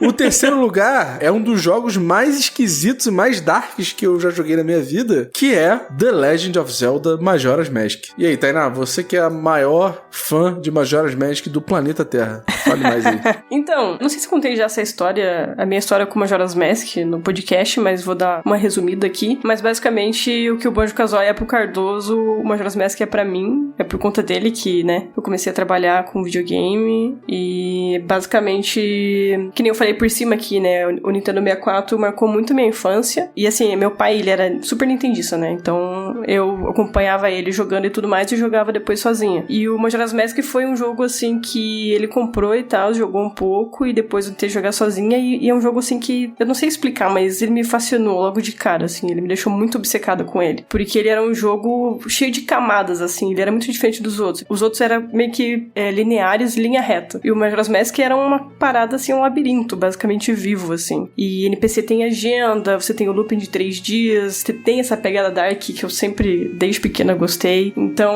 a atmosfera do jogo e a estrutura dele me cativou logo de cara. E eu fiquei muito obcecada com ele. E meu pai também, ele comprava de vez em quando a revista Nintendo World e tudo mais, pra ver, né, os jogos que estão rolando e tal, pra comprar. E aí, eu lembro que eu li uma revista e falei, pai, dá pra gente ir numa banquinha pra eu ver o que tem do Zelda Majora's Mask. Daí ele foi comigo numa banquinha e eu comprei literalmente todas as revistas que só mencionavam o Majora's Mask, e foi esse meu primeiro contato, basicamente, com o jornalismo de games. E desde então, basicamente, isso ficou na minha cabeça e, eventualmente, quando chegou aquela etapa da vida de fazer faculdade, isso veio na minha memória de que eu gostaria de trabalhar, basicamente, com isso. Desde então, daí comecei a trabalhar com isso, né? Fiquei um tempão com criação de conteúdo e tal, e basicamente por conta do Zelda Majora's Mask. E também culpo ele, né, da minha imensa paixão por videogame e também minha leve obsessão com fazer 100% no jogo, porque eu era obcecada em pegar todas as máscaras, achar todos os segredos, tudo. Então, ele é uma peça muito importante na minha personalidade, assim. Nossa, eu gosto pra caramba desse jogo e me marcou pra caramba. E ele é o primeiro na minha lista, acho que sem surpreender ninguém aqui, né? Vocês sabiam disso? Sabia disso, Dan? Que o Majora's era o primeiro da lista da Thay? Não, o primeiro dela não é o Ocarina? Tá aqui. Pô. Crise! Marcelos Vinícius, você mais uma vez deixou no documento, Marcelos? Verdade, eu deixei o Ocarina em primeiro. Esse comentário do... Você sabia disso? Eu fui lá olhar e... Caraca, nem a Tainá sabia que o dela era o primeiro lugar. Perdão. Por que será, É né? o primeiro no meu coração, mas depois eu explico porque o Ocarina tá em primeiro. Não, Marcelos, eu não sabia que era o primeiro, respondendo a sua pergunta agora. Até porque não era, né? Filha da puta. Pô, mas quando eu fui preencher os meus hoje de manhã, ou no horário do almoço, sei lá que hora eu preenchi. 4 horas da tarde. E eu dei uma olhada nas listas, né? É sempre gostoso, pra quem tá ouvindo, é uma experiência muito legal julgar a lista dos outros, né? E aí eu fiquei surpreso com isso, eu não sei qual é a explicação, mas ao mesmo tempo eu pensei que nobre da parte da Thay, foi muito profissional da parte dela, foi muito impessoal da parte dela, fiquei admirado. Tanto que eu nem sabia. Exato. Foi tão nobre que nem ela sabia. Isso aqui é profissionalismo, né? Exato. Impressionante, cara. Mas, falando do Majora's Mask, eu também tenho uma relação muito legal com o jogo e um pouco curiosa, diferente da Tainá, assim. A minha história com o Majora's lembra um pouco a do Cardoso com o Banjo-Kazooie, nessa parte que ele fala do inglês, da coisa do dicionário, né? O que acontece? Eu ganhei o 64 da minha mãe e ele veio com um jogo, naquele pack lá que você comprava, sei lá, veio o Nintendo 64 e veio o Dr. Mario, que é um jogo que hoje eu acho... jogo é pica. Eu acho muito legal, inclusive fiquei triste dele não ter entrado na minha lista aqui, porque eu gosto realmente desse jogo. Mas na época foi uma frustração muito grande pra mim pegar o 64, assim, e o único jogo que eu tinha pra jogar era, entre aspas, um Tetris, assim, né? Pra mim, eu queria o Pokémon Stadium, né? Só que o pack que vinha o Pokémon Stadium era bem mais caro e tal. Aí vocês veem, né? A mãe do moleque com maior dificuldade, tá ligado? Tipo assim, porra, nos anos 90, inflação, porra, galopante, Fernando Henrique Cardoso dos infernos, enchendo o caralho do saco do povo brasileiro. Aí a mãe dele vai lá e compra o videogame. Aí pro moleque 30 anos depois ficar falando assim, Porra, eu não queria jogar aquela merda daquele Tetris, eu queria jogar Pokémon Stadium. caralho, é foda, né? Não, aí o que acontece foi, cara, os primeiros dias com o videogame, porra, eu amei, né? Tipo, eu tava adorando e tudo mais. E aí, depois que eu fui descobrir a realidade de que os cartuchos eram muito caros, que na região onde eu morava não tinha locadora com os cartuchos e tudo mais. Então, durante um tempo, eu tratei o Dr. Mario como um jogo meio traumatizante, né? E aí, tipo, meses depois eu ganhei meu primeiro cartucho. Durante um tempo, nem colocou na lista. Eu achei engraçado ele. Fiquei triste que não tá na minha lista. Foi você que montou, velho. Você odeia o jogo, caralho. Fiquei triste que eu mesmo não coloquei na porra da lista, tá Porra, ligado? o Marcelo não colocou Pokémon Stadium na lista, cara. Pô, pelo amor de Deus, Mas cara. eu não tô triste com isso, eu quero... Tainá não colocou Majora's Mask em primeiro, pô. Porra. Literalmente o jogo da vida dela marcou a vida dela pra sempre. Tá em terceiro. Aí, meses depois eu ganhei o Majora's Mask. E aí era aquela caixa grandona, né? Aquela big box que os colecionadores chamam hoje. E vinha um Expansion Pack, né? Que era aquele negocinho vermelhinho que você colocava dentro do 64 pra poder aumentar a memória do videogame, né? Era o Nintendo 64 Pro. Exato. Eu me lembro de colocar o jogo assim, né? Começar a jogar. Eu lembro exatamente da minha mãe vendo o Zelda e falando... Meu Deus do céu, olha o visual desse jogo. Olha que jogo lindo. Até hoje, quando eu falo de Zelda e a minha mãe tá perto, ela fala... Zelda é aquele jogo bonitão, né? Tipo assim, já saíram vários outros Zeldas, só que pra ela ficou, né, o Zelda Majora's Mask, assim. E aí, durante muito tempo, eu fiquei com ele sendo meu único jogo além do Dr. Mario, e eu nunca conseguia zerar o jogo, porque eu tinha tanta dificuldade com o inglês ali, e minha mãe não tinha muito tempo, minha mãe trabalhava quase que full time, assim, de manhã até de noite, nessa época, pra pagar o Nintendo 64. Pra tu reclamar do jogo que ela comprou pra você. Isso que é foda. Vou pagar no carnê o jogo que ele... Que merda, eu queria Pokémon. E aí aconteceu que tempos depois, antes de eu conseguir finalizar o Majora's Mask, eu tive contato com a Ocarina, né? Então eu só fui zerar o Majora's Mask depois, já sabendo mais inglês e tal. Mas depois que eu consegui zerar, ele se tornou um jogo incrível pra mim, assim. Mas ele é um jogo difícil, né? Tipo, de você entender até, de você decifrar pra uma criança, assim. Ainda mais você entender o idioma, era uma parada muito louca. Cara, mesmo entendendo, ele é um jogo difícil. É, ele é um jogo difícil. Eu sou do time que jogou o Ocarina primeiro, e eu lembro que na época, toda essa estranheza que permeia o Majora's, não vou dizer que me incomodou, mas eu queria muito um Ocarina 2. E hoje em dia eu sou o oposto dessa pessoa, né? Eu acho que quanto mais ideias diferentes, melhor. Mas a minha primeira impressão com o jogo foi muito... Nossa, que esquisito. Tem alguma coisa estranha, sabe? Tem alguma coisa fora. E hoje eu percebo que essa coisa estranha era intencional. O jogo, ele é macabro, ele é melancólico e ele é desconcertante muitas vezes. E eu acho isso fascinante. A história toda em torno desse jogo, né? O tempo que eles tiveram pra fazer e quão mais fácil era fazer um Ocarina 2, na verdade, né? O título já estava consolidado. Você, sei lá, criava novas dungeons, fazia 1.5 dentro da mesma Hyrule e eles construírem isso nesse espaço de tempo de praticamente um ano só de desenvolvimento, mas não se contentar em fazer um jogo pra vender. Não, a gente vai tacar horror aqui, né? E no fim, eu acho que o jogo tem muitas mensagens e muitos momentos que eles batem muito mais forte quando você é mais velho, né? Ainda mais, principalmente sabendo inglês, mas com mais vivência pra entender, né? A angústia que eles estavam passando ali, as questões de luto, e é um jogo que as pessoas buscaram muitas falas dele na época da pandemia de Covid-19, porque, porra, um jogo de 99, né? Acho que 2000 saiu a versão americana, e ele falava muito sobre esse negacionismo, né? De algumas pessoas termina questionarem se a lua ia cair mesmo e não tinha necessidade de ir atrás de segurança, de proteção, que era tudo fake news. Tudo isso pra dizer que os temas dele são universais e de tempos em tempos a gente volta pra ele em diferentes épocas da vida e continua ressoando, assim, é muito impressionante. É verdade. A ideia do looping temporal é um negócio muito maluco, né? Se você pensar que os caras conseguiram fazer isso funcionar do jeito que funciona e tudo que gera ali, as minúcias por trás disso, né? É muito maneiro você pensar que os caras pensaram nisso ali. O dia da marmota do Zelda ali, né? É muito foda essa parada. Tá aí então, Majora's Mask. Alguém mais quer falar alguma coisa? Não, acho que a gente pode passar pro próximo. Quem será que ficou em primeiro? Meu amigo Marcelo Vinícius. Mas agora é o segundo. Cara, os caras não sabem contar mesmo não, né, cara? É foda isso. O Daniel, ele tá tão hypado pra falar do primeiro lugar que ele não tá conseguindo se controlar, tá ligado? Eu tô muito cansado, gente. Desculpa, eu tô perdido. Vai, fala aí.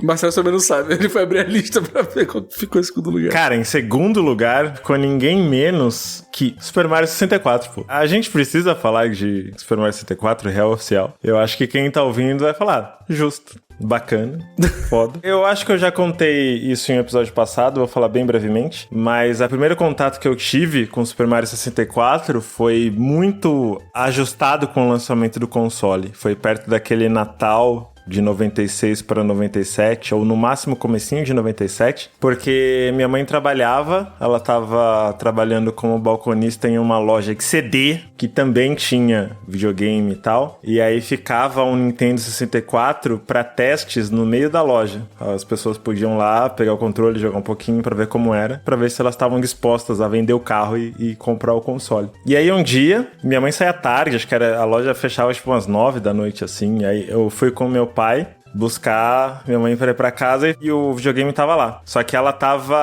não tava, né? A loja tava fechada, só que ela tava arrumando alguma coisa lá atrás, ela ainda não tinha saído. E o chefe dela falou, se quiser, eu ligo aí, você joga um pouco. E, cara, indescritível, assim. É só aquele gramadinho na frente do castelo e você andar em espaço 3D, e pra mim era exatamente essa sensação de empurrar um pouquinho o analógico e o Mario anda um pouco mais devagar. Contexto, não tinha isso de controle analógico, não tinha sensibilidade, não tinha liberdade, esse nível de liberdade de movimento em mundo 3D, assim. Principalmente aos meus olhos, né, que eu tava muito acostumado com o Super Nintendo até então foi transformador. Foi um dia e eu joguei, sei lá, 10 minutos até minha mãe descer e a gente ir pro carro pra ir embora, assim, e marcou minha vida pra sempre. Pô, não dá nem pra falar mais nada depois do marcou minha vida pra sempre desse jeito. Eu tenho história pra contar de Super Mario 64. Cara, comigo foi muito doido porque eu não joguei o Super Mario 64 no Nintendo 64. O que aconteceu foi o seguinte, anos depois, assim, eu acho que foi 2004, 2005, eu ganhei um computador herdado do meu primo, que era tipo assim, meu primo comprou um computador novo e aí quis se livrar do velho, vamos dar pro pobre. E aí deixou comigo o computador que era dele. E aí, cara, nasceu uma parada que até hoje é muito um traço da minha personalidade, que eu comecei a tipo assim, agora que eu tenho isso aqui, tenho tempo livre e a internet tá começando, então, tipo assim, eu lembro que tinha chegado a banda larga na minha casa nessa época, eu falei, eu vou investigar tudo que dá pra fazer nesse computador aqui. E aí, cara, eu fui apresentado pro maravilhoso mundo da emulação de videogame, que é uma parada que, tipo assim, eu não faço mais hoje, né? Mas, tipo, eu acho que foi muito importante pra minha formação como gamer, como pessoa que gosta de videogame, ter tido esse computador nessa época, porque eu pude ter acesso a videogames que eu nunca tinha jogado, né? Tipo, Super Nintendo, o próprio Nintendo, né? E os jogos do Nintendo 64 que eu não tinha dinheiro pra comprar na época. Então, foi muito legal poder ter tido acesso e poder ter, tipo assim, era a única maneira que eu tinha pra jogar certos jogos, tá ligado? Então, eu sempre falo disso assim, tipo assim, hoje Logicamente eu não preciso emular, tipo, não preciso piratear nem nada, mas a importância do jogo pirateado, da emulação e tal, não sei o que lá, na minha vida e na vida de muita gente, é o que fez criar um pouco desse grande universo de games que tem aqui no Brasil hoje em dia, sabe? Então, foi muito maneiro, assim, eu joguei Super Mario 64 no teclado e mouse, tá ligado? Tipo assim, coisa completamente aleatória. Porra, maluquice. Mas foi muito maneiro, cara, a experiência foi, tipo, incrível, eu sou apaixonado por esse jogo, assim, eu acho ele, sem sacanagem, um dos melhores jogos de plataforma 3D já feitos, assim. Pra mim, ele é tipo a bíblia dos jogos de plataforma 3D. E é isso. Uma coisa que eu me lembro muito do Mario 64, assim, foi aquela parada que a gente comentou no Pokémon Stadium, né? De você ver o Pokémon em 3D ali, como se fosse uma, entre aspas, materialização ali, né? Da parada. E eu lembro que quando eu vi o Mario 64 pela primeira vez e depois joguei, era aquela parada de, tipo, eu joguei muito Mario no Super Nintendo, na casa de amigos e tudo mais, depois emulando, porque eu não tive Super Nintendo na época. E aí, tipo, o Zelda, por exemplo, eu só fui jogar o Zelda A Link to the Past depois de jogar os Zeldas do 64. Então eu meio que não tive essa sensação de transportar o personagem que eu tava habituado a controlar ali no top-down, né, que era o Zelda, agora no 3D. E o Mario eu tive essa sensação. Então, tipo, vem um pouco aquela coisa de, gente, mas como é que é isso? Como é que é o Mario agora? Como é que ele pula, bate na caixa e tal? Então, tipo, era aquela coisa do 3D sendo apresentado pra mim, sabe? Então eu tenho muito essa memória de, tipo, ele conseguir fazer isso, tipo, perfeitamente. O que eu acho que já é uma coisa muito absurda, de você imaginar, assim, né? E ele como jogo, ele é incrível até hoje, assim. Eu sou uma pessoa que eu sou completamente contra o discurso de que a câmera desse jogo é ruim. A câmera não é ruim. Ela tem as suas próprias características ali. Chupa aí, Cardoso. Cara, eu acabei de falar que o jogo é uma bíblia de... Porra. Eu me lembro quando saiu aquela coletânea temporária lá do Mario, muita gente ressuscitou essa história, né? De que, não, o Mario 64 é um bom jogo, mas a câmera é uma merda. Tipo assim, gente, não é. Você só tá com sua mente viciada nos jogos atuais e você não consegue consegue olhar pra essa porra pelo prisma que você criar, tá ligado? Cara, até derrubei o copo aqui, caralho, molhou a porra. O cara tá revoltado, velho. Baixou o alborguete dos games. Caralho, eu não aguento isso, cara. Aí eu lembro que eu abri o Twitter e tinha lá um filho da puta lá. Ah, não, é uma merda a câmera. Pô, é uma merda. O que é uma merda, cara? O que você tá falando, cara? Sabe, pelo amor de Deus. Atenção, Felipe Remédios, hein? Daniel está puto com você e está descontando nas pessoas aqui no podcast. Porra, Felipe Remédios é um filho da puta, entendeu? Olha só, você, Remédios, tá ouvindo esse programa que eu sei que você tá. Chegou lá no Twitter, não, o outro lá. O Twitter da esquerda lá, como é que é o nome? O que a gente gosta. Blue Sky. Nossa, aí baixou o alborguete dos games mesmo. Nem o nome das redes sociais ele lembra. O Remédio chegou lá e falou assim: ah, não, porque o Dan não gosta de Crash porque o jogo de kart dele é melhor do que o do Mario. Ah, vai tomar no cu, Remédio, pelo amor de Deus, sabe? Cadê, Remédios? Eu te amo. Não, eu vou ser obrigado a admitir aqui, ele meter que o Crash Team Racing é melhor que o Mario Kart 10 foi crinjaço. Pô, cara, pelo amor de Deus. Apenas aceitem a derrota. Alguém dê um salário pra esse homem, porque ele é profissional em falar merda. Eu amo tanto Remédio. Eu fiz tudo mal falando assim. Não mete essa não mete esse louco não. Tá com raiva do moleque e agora tá aí. Eu amo Remédio. Não, Remédio, tá permitido. Nós chamamos. Mas peraí, o Remédio não gosta de Mario 64? Só assim? tô... Porra, coitado do cara. Né? Botou o cara na mesa, tá ligado? Foda-se. Detalhe, eu só brinquei e aí o Daniel. Vai tomar no cu! Esse bigode tudo de merda! Tem que cortar esse bigode em respeito ao Mario! Esse filho da puta! Caralho, mano. Calma aí, cara. Não tem direito de usar bigode após falar essa atrocidade. Coitado, mano. Remédio, o seu bigode está revogado, Remédio. Revogado.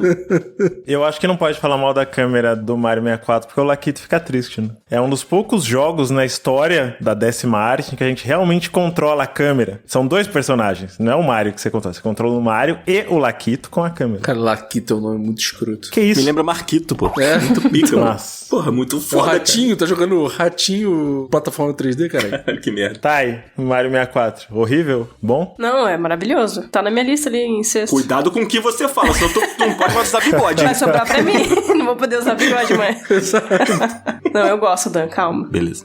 Não, o ditadão hoje tá com tudo. Caralho, o Marquito é muito igual ao Tarantino, mané. Eu fui botar aqui que eu não lembrava da cara. Porra, tu nunca tinha visto isso? Caralho, é muito igual. Que isso, moleque? É idêntico, é idêntico. Pior que é mesmo. Desculpa, Marcelo, fala aí. Vou me mutar aqui, Não, mas, Marcelo, agora não é hora da menção honrosa, é depois. Não, é uma menção rosa dentro de Mario. O jogo, além de ser tudo isso que a gente falou, importância histórica, cacete A4, bíblia da plataforma, ele ainda é um dos pilares da cena speedrunner, né? Ah, sim. Um dos jogos, se não tranquilamente top 3 jogos mais importantes da história dos speedruns e tem uma das comunidades mais ativas, presentes, historicamente importantes, socialmente engajadas, porque a cena virou um jeito de fomentar apoio a causas importantes, né, levantar dinheiro pra instituição e tudo mais, e tudo isso na esteira de como as pessoas ficaram aficionadas, né, em otimizar as runs de Super Mario 64, continuam até hoje, e eu acho isso mérito do jogo, né? Se ele não fosse incrível, ninguém ia ficar tão obcecado em levar ele à perfeição. Assim. E o mais impressionante é que o Remédios é contra tudo isso, cara. Ele é contra essas causas que os speedrunners estão apoiando. Cara. Ele é contra o bigode. Ele é contra... O Remédios tá cagando pra speedrun, cara. Quer que speedrun se foda. O bagulho dele é jogar Game Boy, pô. Tá o bagulho dele é defender a porra daquele bicho que eu não sei nem o que é, que usa calça jeans, cara. Pô, pelo amor de Deus, cara. Não dá não. Respeite Crash, tá? Foi a última vez que a Sony fez alguma coisa decente. Como assim? Não sabe nem o que é? É literalmente um Bandicoot. Que porra é Bandicoot, cara? Marsupial, pô. Ah, tá. Marsupial, pô. Beleza. Ah, mas é porque o Marcelos, ele é anglófono. Só fala palavras em inglês. Outro dia ele meteu, bora crew. Porra, pelo amor de Deus. Outro dia foi tipo há 30 minutos. Não, mas ó, dessa vez eu realmente não sabia qual era a tradução de Bandicoot. Eu nem sabia que bicho ele era. Achei que se eu fosse falar que você não sabia a tradução de crew. Ok. Qual é o primeiro lugar, Dan? Pô, o primeiro lugar é ele, né? Esquece. É o maior de todos. A Bíblia, o manual. Você quer fazer videogame? Toma aqui o manual na tua mão. É aqui, ó. É só seguir esta porra que você vai fazer um bom videogame. Ocarina of Time. Acabou. Pode acabar o programa aqui. O recado era esse. O recado misterioso era esse. O recado misterioso é que Ocarina of Time é o melhor jogo do Nintendo 64. E tipo assim, vamos falar a verdade, ninguém vai falar porra nenhuma porque não tem o que falar, tá ligado? Tudo já foi dito, foda-se! Exato.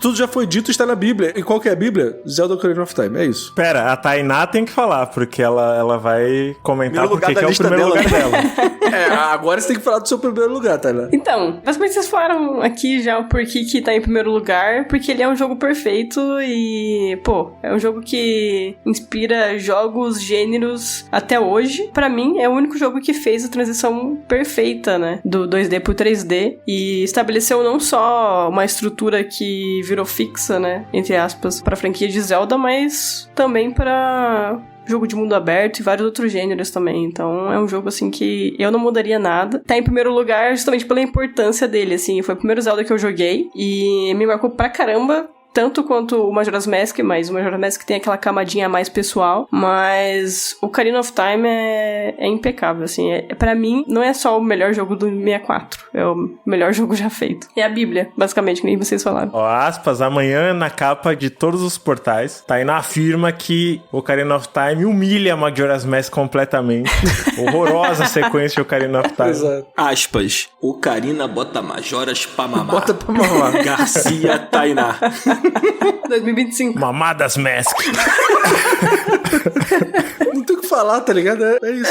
Cara, eu acho o seguinte, eu acho que a gente tinha que fazer um programa sobre Ocarina of Time. Sério, eu falo isso há um tempão, gente. A gente já fez, cara. Não fez não, cara. Fez não? Não, pô. A gente já fez tanto programa de Zelda, mano. E se tivesse feito, ia ter que fazer outro, porque agora eu tô aqui. Ah, não. Pô, deixa pra lá, mano. Deixa essa porra. Não, é sério, gente, Ocarina, porra. Não, vamos deixar pro episódio de Ocarina. Acho que a pessoa que tá ouvindo esse programa e tá tipo assim, Poxa, eu queria que eles falassem sobre pra eu poder saber por que ele está em primeiro. pô, calma aí, né, cara? Se você jogou o jogo, você sabe por que ele tá em primeiro. Você sabe por que a gente botou em primeiro aqui. Então, é isso, cara. Se não jogou, vai jogar, pô. Vai lá agora. Aproveita que o episódio tá acabando, entendeu? Acabou o episódio, vai jogar. Ocarina, é isso. Ouviu, né, Remédio? Você que é fã de PlayStation aí, ó. Você que é defensor de Nunca Crash jogou Bandicoot. Ocarina of Time? Você que disse que Crash 2 é melhor que Ocarina of Time. Tá bom, entendeu? tá bom, então. Foda-se. Tá aí, essa é a lista. Esse é o nosso top 10, entendeu? Ficou frustrado que a gente não falou tanto de Ocarina? Sinto muito. Aí faz o que você faz sempre, Daniel. Olha lá, sabia que tu ia fazer isso. Comenta aí. Se você quer um programa de Ocarina of Time, comente aí, vote na enquete, que a gente não vai fazer. A gente faz, pô. A gente cumpre as nossas promessas aqui, vai. Tirando a minha de jogar Twilight Princess, que eu não vou cumprir. Não vou cumprir. Então tá bom. Então acho que acabou nossa lista, né, dos jogos do Nintendo 64. É a lista definitiva. A partir de agora, todas as outras listas serão apagadas do universo. E por que de todos os consoles a gente fez Nintendo 64? Bem nessa semana. Então, fala aí, Dan. Fala, tu já começou, pô? Não, só falei então. Pô, você fez um. E aí ia começar a falar. Ninguém quer trabalhar hoje, né? Impressionante, caralho. Então, a gente quis fazer sobre Nintendo 64 porque Nintendo 64 é um videogame muito importante para uma das pessoas que está aqui no podcast hoje gravando com a gente. E essa pessoa é Tainá Garcia. E a Tainá Garcia tem um recado que vai mudar a história dos videogames para sempre e que ela quer compartilhar com a nossa audiência, né, não, Tainá? Pô, achei que você que ia falar, porque... Mas enfim, também não quero trabalhar hoje. Brincadeira. Então, basicamente, né, os meninos quiseram gravar sobre Nintendo 64 porque é meu videogame favorito. E a mensagem misteriosa, basicamente, é que esse é meu último programa como host do Up. Estou de saída, mas estou de saída por motivos pessoais e objetivos de vida mesmo. Eu amo esse podcast, eu amo cada um de vocês, eu amo todo mundo que escuta esse podcast também. Foi um período muito importante pra mim, esse tempo que eu fiquei aqui. Eu sempre quis, na verdade, participar de um podcast de games, então foi uma experiência extremamente valiosa e foi muito melhor do que eu imaginei quando eu entrei. Então, eu só tenho a agradecer e, pô, até mesmo pra, né, fazer uma despedida, vocês quiseram pensar num programa em que, né, fosse sobre meu videogame favorito e, pô, isso basicamente resume, né, esse carinho que a gente tem entre a gente, tem pelo podcast, tem pelo público. A gente também queria fazer um programa legal, né, pra dar essa notícia que, né, ela é triste, infelizmente. Que nem eu falei, não foi uma decisão fácil de ser tomada. Eu amo esse podcast, vou participar dele. Mas realmente tá seguindo um caminho da minha vida agora em que, enfim, trilhando novos caminhos, novos ares, basicamente. E é isso, gente. Só tenho a agradecer demais por ser convidado, por todas as gravações, todas as divagações, enfim, tudo. Cara, e a verdade é que a gente não bota ponto final em nada, né? Então, assim, daqui a 2 semanas a Tainá tá aí aparecendo pra gravar um programa como convidada. Eu volto pro episódio do Ocarina. Olha aí, é isso. Acho que, assim, um dos motivos também da gente ter puxado esse programa do 64, que além dele ser um videogame predileto da Tainá, ele é um videogame que todos nós temos uma relação de carinho, né? E tal. Então, acho que foi meio que sem querer, talvez, uma ideia da gente fazer um programa pra deixar o astral mais elevado. Porque é difícil falar sobre despedida, né? É difícil falar sobre, tipo, alguém que tá aqui gravando com a gente, que tá todo dia falando lá no grupo e tal, e que, tipo, não vai mais estar nessa rotina, né? Mas, assim como aconteceu em outros momentos aqui do Up, né? Quando o Up mudou, quando pessoas saíram, a gente sempre repete o que é a verdade, né? Uma vez que você é do Up, você é pra sempre, assim. Então, falando por mim, e acho que pelo Marcelo e pelo Cardoso também, a gente espera que você volte, porque as portas vão estar sempre abertas pra voltar e a gente gravar e falar sobre jogos e sobre experiências como as que a gente compartilhou hoje aqui, né? Com esses jogos do Nintendo 64. Sim, com certeza. Não, e eu acho que é isso, tipo assim, pô, o Coelho já gravou com a gente várias vezes e tal. A Márcia não joga mais videogame, né? Então fica difícil. Mas, tipo assim, saiba que, porra, a primeira oportunidade de jogos que tem a ver com você e que a nossa comunidade sabe que tem tudo a ver com você, você vai ser convocado assim. E se você falar não, a gente vai ficar muito chateado pra sempre. Não, mas eu vou dizer sim, obviamente.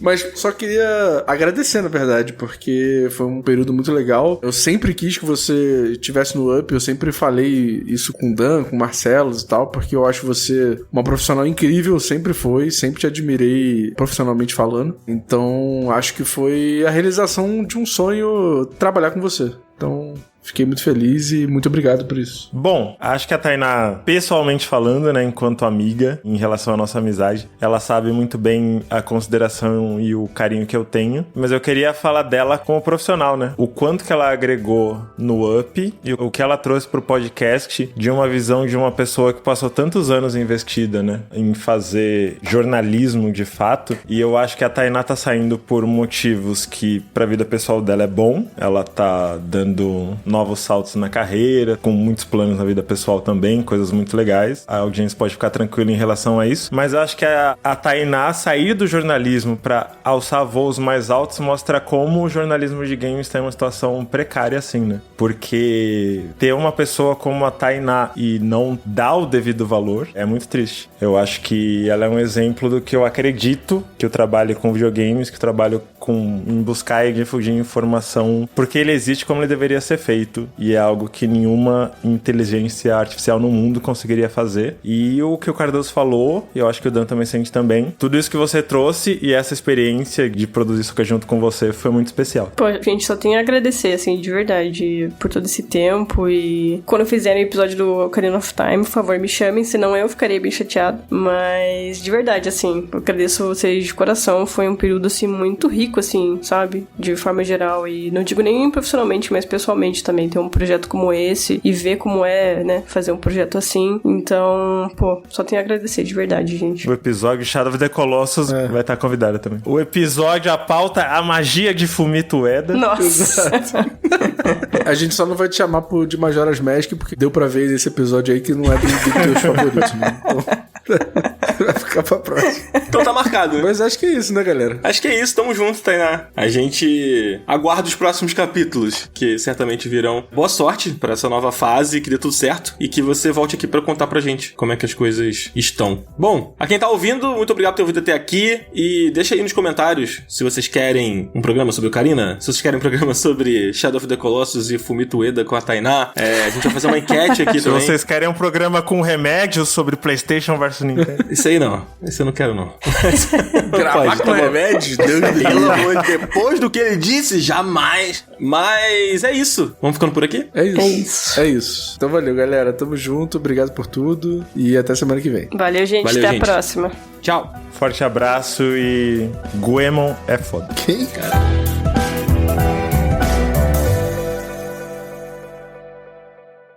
Tainá, a última vez que você bateu nas palminhas como membro fixo do podcast, qual é a sensação? Pô, Alívio, fala a verdade. Porra, graças a Deus tiraram o peso dos meus Caralho, ombros. finalmente tirando esse Me peso. livrei desses cornos do caralho. não preciso mais aguentar vocês ouvindo de Shadow of the Colossus. Exatamente. Cardoso falando que o Nintendo 64 é uma merda.